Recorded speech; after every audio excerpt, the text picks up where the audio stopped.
Frederick Douglass Landing at the west end of Chambers Street. Pretending to be a free sailor, the young Frederick Douglass stepped off a Hudson River ferry at the Chambers Street dock in 1838.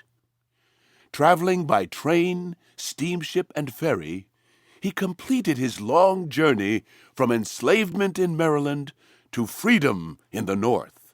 Frederick Douglass stayed only 2 weeks in New York before continuing further north to New Bedford, a whaling port in Massachusetts.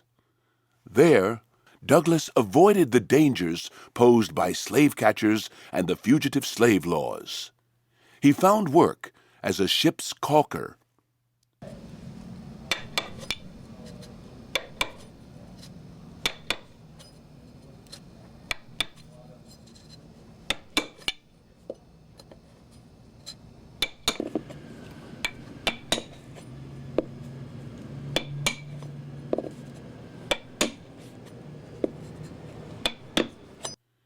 Douglass described his first days of freedom in New York. After an anxious and most perilous but safe journey, I found myself in the big city of New York, a free man. No man now had the right to call me his slave or assert his mastery over me. I lived more in one day than in a year of my slave life. It was a time of joyous excitement. Despite his joy, New York remained a dangerous place for runaway slaves, since slave catchers watched the wharves.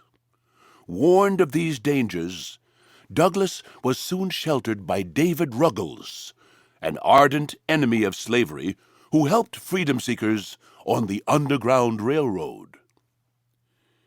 Seized with a feeling of great insecurity and loneliness, I saw in every white man an enemy, and in almost every colored man cause for distrust. When Douglass arrived, Manhattan was a much smaller island. Landfill claimed parts of the river shore. Hudson waters then covered the very spot where you now stand. This area has been renamed Frederick Douglass Landing to recall the enslaved fleeing the South on the Underground Railroad.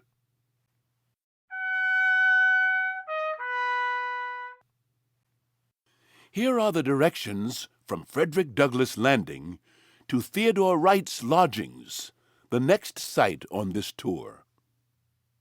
On Chambers Street, walk 4 blocks east to West Broadway. Turn left onto West Broadway and walk 7 blocks north, uptown, to White Street.